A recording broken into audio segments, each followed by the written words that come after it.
What is going on, everyone? My name is Andy. Welcome back to another FPL video. In this one, it's my team selection for Game Week 17. So I'm going to walk you through how the team is looking, thoughts on moves to make this week and in future weeks as well. And I'm also going to show you how I did in Game Week 16. So let's get into it. So let's start with Game Week 16. And it was a really good week for me. The average points were 60 and I scored 87, which took me from 36k to 21k. So I'm still not quite as high up the ranks as I was after free hit 13, which was 18k, but I'm pretty close. And I'm absolutely delighted with that because once we were past Game Week 13, I'd used all my chips. There will still be people out there that have got some left to play. So to keep up without any chips left, got to be delighted with that. 21k at this stage of the season is fantastic. Hopefully I can build from here. But as I've said previously, you can very quickly fall down the ranks. All it takes is a couple of bad weeks. People play their chips really well. Let's see what happens after Game Week 19 and obviously then for the rest of the season. In terms of the moves I made, we got 5 free transfers in Game Week 16. I used 3 of them and they gained me 14 points. So Timber to Nkapie was a 2-point gain. I did Lacroix to Vandenberg, which I needed to do to fund the Foden move. And I played Vandenberg over Dewsbury Hall. So that was a 3-point gain. And then Foden got 11 points. Defcon's goal and Minte blanked. So that was my 3 transfers. Timber, Lacroix, Minte to Nkapie, Vandenberg, Foden. That just shows the luck in FPL. Another time, I wouldn't have used 3 free transfers. I wasn't sure about it at the time. I knew I really wanted Foden, but I also didn't want to blow that many transfers straight away. In another world, I just roll and I'm down on points, but I've got more transfers. That's just the luck that you get sometimes in FPL. And it was a really close call. I mean, I saw someone on my team selection video when I was talking about selling Timber, or maybe it was Final Thoughts, I can't remember, saying, spoiler alert, Andy will never sell Timber. Usually I wouldn't. He's a really good long-term pick. I just made the move to Nkapie to free up some money. And I also was hoping that Gabriel will be out until the new year. That may or may not be the case. Let's see what happens. Elsewhere, Fernandes 13, what an absolute legend. The second highest scoring player in FPL. I mean, maybe it is true that when Fernandes has a good season, I'll have a good season. When he has a bad one, I'll have a bad one. I don't know. But he's been really great. I mean, it's a shame. I mean, I can't really say this because I got 5 free transfers. It allowed me to get Foden easily. But it's a bit of a shame that everyone had so many transfers just to get him in. Because I think most people would have carried on dodging him. But either way, Fernandes 13 points. And it did allow me to get Foden. So I would have been down on points as well without the 5 frees. Cunha 8. That goal was so good. That goal was almost better than the Fernandes goal and assist. I really wanted Cunha to score because it was getting more difficult to justify him as a pick. And now with Wolves, Leeds and Burnley coming up, really easy to hold on to him. And I think people will start thinking about him now he's scored. I said that literally last week. I said he hasn't done that well. People won't be interested in him. Just take a goal and opinions will change. And I think that's what's going to happen over the next few weeks. Van Dijk clean sheet. I will say, a bit lucky to get that clean sheet because Brighton should have scored. But I would also counter that by saying there's been some games where, not Villa, Liverpool haven't conceded that many chances and they've lost the clean sheet. So I feel like this is a little bit of a balancing out act. So happy with that. And obviously I captained Saka over Haaland, so I lost 2 points. It is what it is. Saka got 11, Haaland got 13. I captained the wrong player. It's not a huge loss, and I'm not going to complain about that when I scored 87 points. So great week. The transfers worked well. The only downside is that Dewsbury Hall got injured, so he's currently yellow flagged, and I do expect him to miss some games. But hopefully it won't be a huge concern moving forward. But let's talk about it. So this week it's 3 free transfers for me, but nothing in the bank. So I do have a little bit of flexibility in terms of being able to move money around with multiple transfers, but I don't have any cash to make an upgrade in one move. But hopefully it won't really be that important this week anyway. The team is quite nicely set up. So in goal, nice and straightforward, playing Raya against Everton away. I have seen some people contemplating selling him to free up some money, possibly to someone like Sanchez at Chelsea. I don't hate that move, but I think I'd prefer to do it around Game Week 22 when Chelsea's fixtures get really good. Like this week, it's Newcastle away. And Newcastle have picked up some injuries, so it's not as difficult a fixture as it usually would be, but it's still not great, right? Newcastle away, and they got to play Man City away in the next 4. And also, the closer we get to Game Weeks 25, 26, 27, the more info we'll start getting about blanks and double game weeks. I think we had double game weeks around Game Week 25 last year. And to move, like, let's say Arsenal get a double. I'd much rather just have Raya in place rather than spend a transfer right now. Like, goalkeeper transfers aren't that impactful anyway unless you're absolutely desperate for the money. So I'm not going to be in a rush to make a move like that. I'd rather save the transfers as much as I can to get as much information for doubles and blanks later on. And I know it sounds so far away, 25, 26, 27, but we were in this position last year and I kept talking about rolling and people kept moaning about the fact that all I do is roll. And then when the blanks and doubles came around, I didn't have enough transfers to do what I wanted to do. So I'm going to be really careful about the moves I make over the next few weeks. It's not that I won't use transfers, but they've got to be really big moves. And Raya to Sanchez just isn't that. So I'm not going to do that. Nketiah, Everton away. As far as we know, Gabriel is not back in training yet. So I think Everton away and Nketiah will start. The risk comes after that. Gabriel, it sounds like he's getting closer and closer.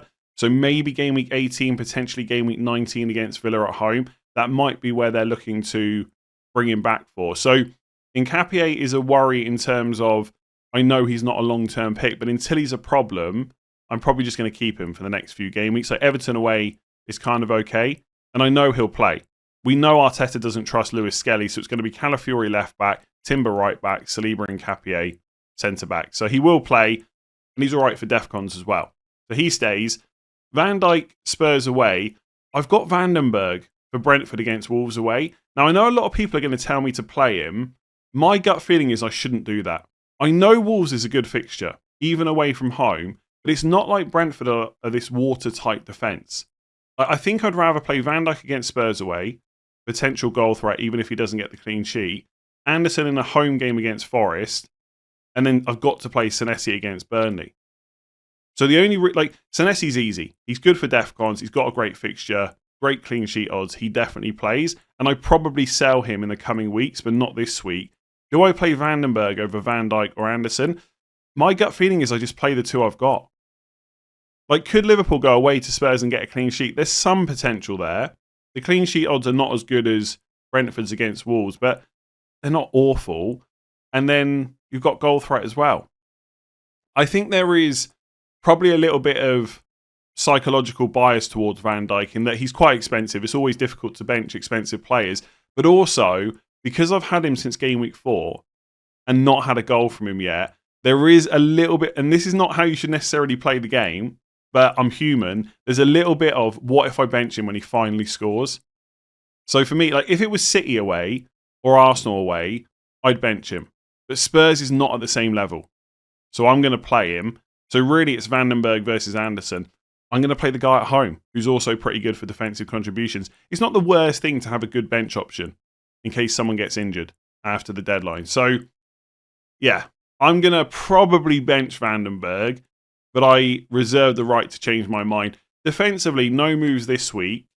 Potentially next week, I might look at Tarkowski and or Keane for Everton. But actually, I think my defence is kind of okay the next few weeks. It's not perfect, but I don't think there's any major players that I'm going to be missing. I know lots of people have got Timber. I need to think about Gabriel when he comes back. But the decision with Gabriel will be free up some money and get rid of Nketiah. Obviously, Nketiah, I know at least he's fine until Gabriel's back. Once Gabriel's back, it's an easy get rid of Nketiah. But it might be that I sell Nketiah to someone cheaper and then come back to Gabriel around game weeks 22, I think it is, after they play Liverpool. So I might not even jump in straight away. So there's a decision to be made. The only other move I guess I've thought about this week is Nketiah to O'Reilly. I know he played in Carabao Cup last night. I don't think it matters. He's young. Pep's already said his recovery is good. Ain't Nuri's at AFCON. Pretty sure O'Reilly's going to play against West Ham. But it's like that question I got in the game week preview yesterday about, do I roll or do I improve my team this week? And O'Reilly is great this week. He really is. I've just got a gut feeling that he's not going to be that great afterwards. I think he will still be good, and all it takes is a couple of goals over the next 4 to 5 weeks and I look like an idiot. But defensive contribution defenders have done so well this year that I don't feel like a rush to go and buy someone like O'Reilly like I usually maybe would. So I'm probably going to favour rolling over doing Nketiah to O'Reilly unless Arteta says there's a knock there or he gets yellow flagged or something like that. So hopefully no defender transfers this week, but they're probably coming over the next few weeks. So I quite like how my midfield is set up generally at the moment. I'm playing 4-4-2 this week, and the midfield four is Foden against West Ham at home, Saka against Everton away, and then the Man United double up against Aston Villa away, so Bruno Fernandes and Matheus Cunha. It's not perfect every single week, but I think overall it looks quite good. Like this week specifically, I'd rather have Semenyo than Cunha. Absolutely right. Semenyo is playing Burnley at home, but I'm not sure it's worth 2 transfers because Man United have Wolves, Leeds, Burnley 19-21. Like I'm going to want Cunha back. So to sell him to Semenyo this week, then to buy Cunha back, I'm just not sure about it. I think from next week onwards, I'm kind of okay having Cunha instead. So I'm just going to save the transfers and hope that Semenyo doesn't massively punish me. A lot of people already own him. Lots of people will buy him this week.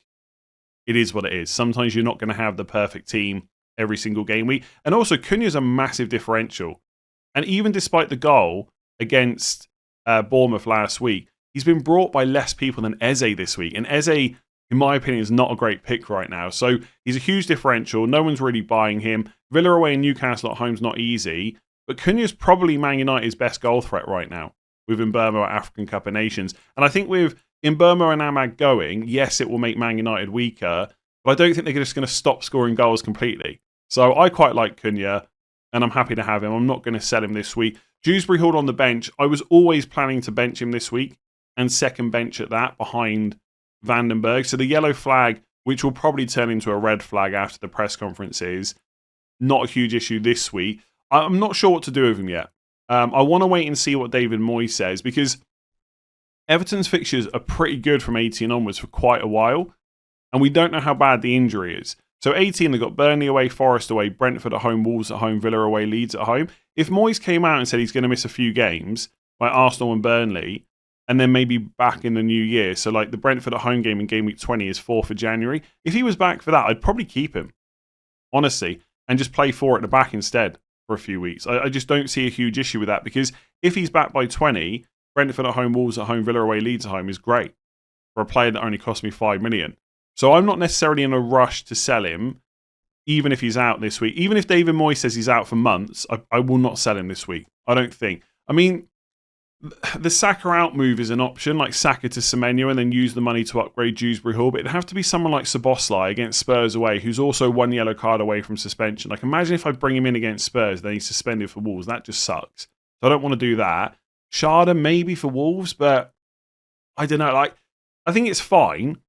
I think like Saka to Semenyo and Dewsbury Hall to Sharda is a perfectly reasonable move, and I will give it some more consideration, but it doesn't like excite me as a move to use 2 transfers. And I just quite like Saka as well. I know a lot of people are considering selling him, but I just like having him in there. I acknowledge that game week 19 is potentially a problem midweek fixture that Madueke could play, but outside of that, I think Saka starts most games, and he may even just start that one because it's Villa. Like, he is their main man, right? He's their Palmer, he's their Salah, he's their Haaland. Like, he will play a lot. So I don't know. I cannot bring myself to sell Saka yet. And I specifically made 3 moves last week so that I could get Foden without selling Saka. So I've already kind of made the decision to keep him. So I don't see any moves here. Fernandes will just stay for a long time. I don't see him going anywhere. There's just nowhere to spend the money, even if I wanted to sell him. Like, Man United do have, I think, City at home and Arsenal away, something like that in 22-23. Maybe I think about it then. But I would not be surprised if he just remains in the team. And then Foden, obviously, I've just brought in. I mean, honestly, if I get to next week and I need some money, I'm almost more likely to sell Foden than Saka to free it up. Obviously, it would be going against massive ownership, but he's the one I guess I'm least sure about in this midfield, because Cunha's cheaper and he's got really great fixtures coming up.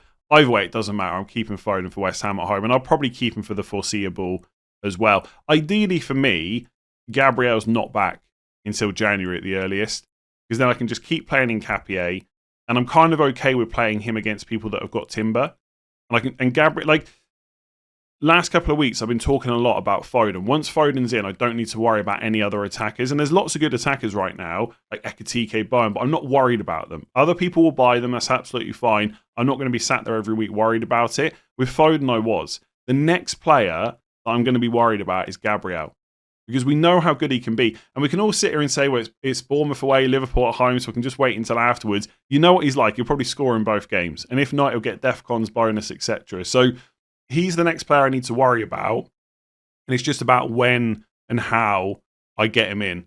But for now, the midfield looks pretty good. Yes, I wish I had Semenyo, but I probably won't be saying that from game week 18, so I'm just going to take the risk this week. And then up front, I've got THIAGO against Wolves away and Haaland against West Ham at home. Haaland going absolutely nowhere anytime soon, which I expect is the plan for most people watching this, and he's going to be my captain. West Ham at home is a good fixture. He is the standout. If you want to take a punt on Foden or Fernandes or Semenyo, absolutely fine. But for me, Haaland is the obvious pick, so that's what I'm going to go with. And he'll probably be my captain a lot of times over the next 4 to 5 weeks, as I expect he will be for most people.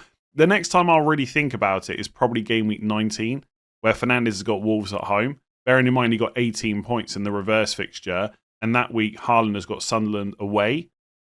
It'll be an interesting discussion at the time, but I suspect I will just go with Haaland. But let's see what happens.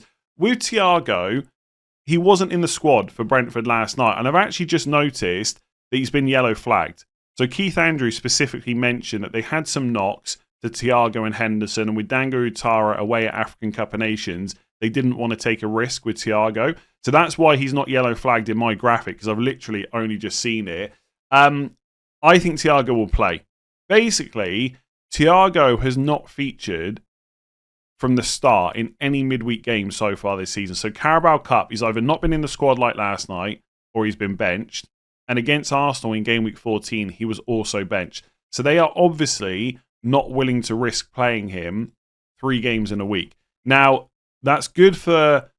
It's not good, but for Wolves away this week, I'm confident he'll play. So I'm not really in a rush to sell him, and I'm probably not going to do that unless Andrew says on Friday that he's out. So the plan right now will be to play THIAGO, but it is going to be a problem soon because we've got midweek fixtures in FPL. So game week 18 for Brentford, they play Bournemouth at home on the Saturday. Game week 19 against Spurs is the Thursday. So it's not a bad turnaround, to be fair, Saturday to Thursday. He may be able to play both of those games, but if he does, Everton away is on Sunday. So bearing in mind what we've seen so far from Brentford and how they've used THIAGO midweek, there's a good chance that THIAGO just will not start against Everton away in game week 20 or potentially Spurs at home in 19. If I'm guessing, if he's only going to miss 1 game because of midweeks, my guess would be Everton because of the turnaround, but it is just a guess. So hopefully you'll get at least Bournemouth at home, Spurs at home, a benching against Everton, then play him against Sunderland at home. That to me makes the most sense based on those fixtures, but it might not work like that. He may well bench him against Spurs and play him against Everton. The only thing with that is you then have to bench him again against Sunderland if you're not willing to use him midweek. So I don't know, maybe he'll only play twice. He's someone I'm going to have to give some serious thought to, but right now as it stands, I really do expect him just to play against Wolves. So my plan is to not sell him. If he's out, this is the problem with recording this when I've only just seen the flag. I'm not sure what I'll do, to be honest, because like Ekitike, I'm not going to get Ekitike. I'm really not. I'm just, even with all the injuries they've got, I still don't fully trust the minutes. Like they could line up with Szoboszlai on the right, Wirtz on the left, and then Isak through the middle instead of Ekitike, and then have Ekitike to come on. So I don't think I will try and fund a move for Ekitike. I've got 7 million to spend on THIAGO. So for Jarrod Bowen, for example, I'd have to find 0.5 million. And I wouldn't want to do this week anyway because he plays Man City. So again, I'd rather just risk THIAGO. And if he doesn't play, I've got Vandenberg on the bench. And I'm pretty confident that every other player I own will start. So I don't need to be concerned about having Guiu and Dewsbury Hall as my other sub options. So if I have to play 5-4-1, I'm kind of okay with it. So I wouldn't rush to get Bowen this week anyway. So maybe next week I could free up the money. I don't know how I would do that though. Maybe someone like Nkapie next week to Keane at Everton, that would allow me to get Bowen. That's something that I will consider. I just don't think Ekitike is going to happen. The other option, by the way, would be to tank that spot.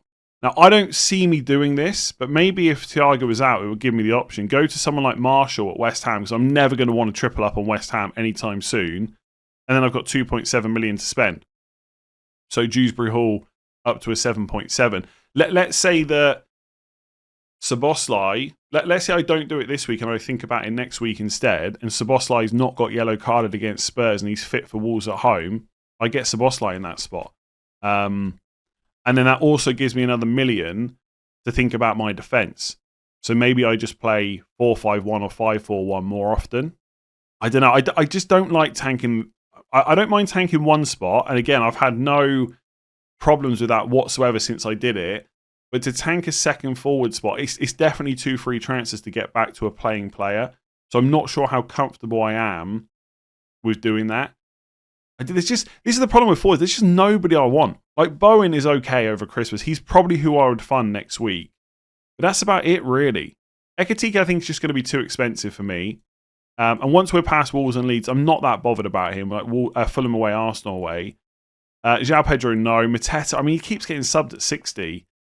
I can't go to Welbeck. Calvert-Lewin, but how often do I really want to play him? Can't go Voltemade. This is now there. He's scoring. He scored last night. Like, he will keep taking more and more minutes off Voltemade. Raul Jimenez is fine, but again, I've missed the Burnley game now. I need THIAGO to be fit. I just don't like any forwards.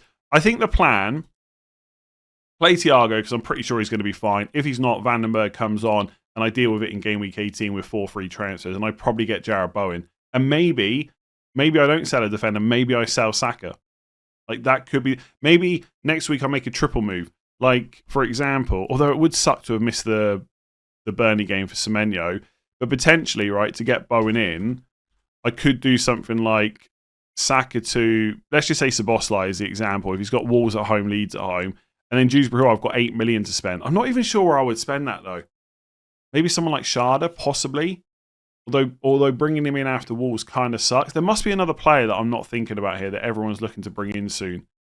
Who are people looking at bringing midfielders? I'm not going to go for Semenyo after Burnley. Wilson, maybe. Rodgers, definitely not, because it'll be Chelsea away, Arsenal away. Minte will be playing Arsenal as well next week. There's not really anyone else. I know I'm thinking off the cuff here because I've only just noticed the yellow flag. I've already got Foden in place. Who are people even buying? Szoboszlai, Sharda, Foden if you don't have him, Cunha, but I've already got him. Wilson, I guess. I'm not that interested. I'm not going to buy Wilson next week. Like, not after missing Burnley and whatever he's got this week. Who is it this week? Forest, right? I'm not going to buy him for West Ham when he's about to play Palace away, Liverpool at home, Chelsea at home. I need THIAGO to be fine. And if he is, and he's just going to miss out one of those midweeks, I'll probably just cope with it with a defender instead. I think I'm okay with that. So the plan is to roll this week, although THIAGO might have just put a spanner in the works, but we'll see what happens.